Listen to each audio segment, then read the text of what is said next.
What hidden forces shape our everyday choices often without us even realizing it?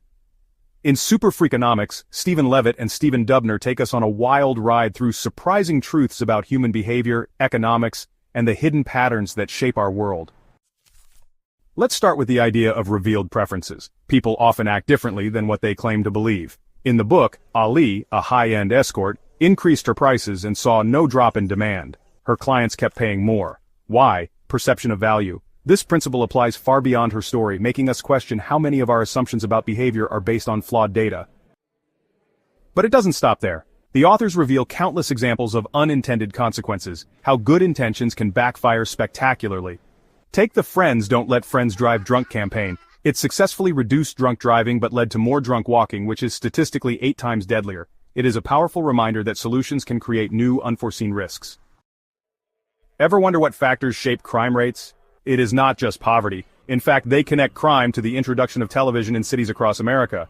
While TV didn't directly cause crime, it may have altered social norms, perhaps by desensitizing people to violence or increasing discontent.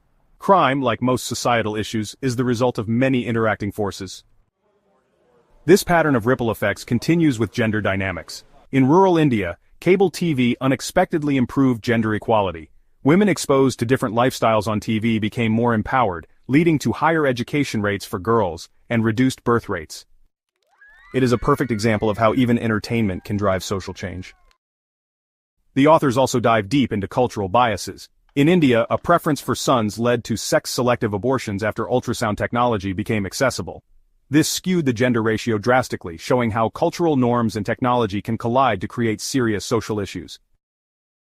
Curious about more game-changing insights like these? Make sure to subscribe for daily knowledge bombs. Then there is one of the world's most controversial professions, prostitution. Levitt and Dubner show how the industry has evolved with technology.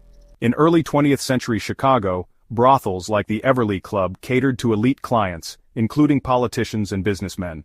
But when authorities cracked down on red light districts, prostitution didn't disappear. It adapted and went underground. Today, online platforms have empowered some sex workers to run their businesses independently. Yet for street workers, the abundance of free sex online has driven wages down. It is a harsh lesson in how progress can create opportunities for some while worsening conditions for others. But the book doesn't just stick to human stories, it ventures into monkey economics. Researcher Keith Chen trained monkeys to use money, and they quickly learned to make rational financial decisions. However, like humans, they showed loss aversion, fearing losses more than valuing equivalent gains. One monkey even traded a token for sex. Let's shift to one of the book's most compelling examples, changing minds. Dr. Ignaz Semmelweis discovered that hand washing could drastically reduce infections. Yet his peers rejected him because the idea challenged their worldview. This raises a crucial question. What outdated practices might we be clinging to today out of habit or ego? Levitt and Dubner caution us about experts too. They warn that even those we trust can manipulate information to serve their own interests, whether for fame, money, or power. In today's information overload, critical thinking is more vital than ever. Speaking of misinformation, the book revisits the famous Kitty Genovese case. The media portrayed it as a story of urban apathy, claiming dozens of bystanders ignored her murder. The truth? Fewer witnesses were present, and some actually tried to help.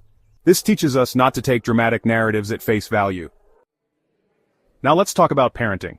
Parents are bombarded with rules about car seat safety, but the authors question whether car seats are always necessary for children over 2.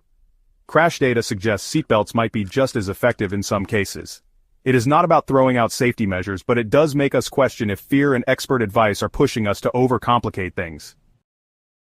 Before we get into the final revelations, don't forget to subscribe for more mind-blowing insights. The book takes an even bolder turn with geoengineering, a potential solution to climate change that sounds like science fiction.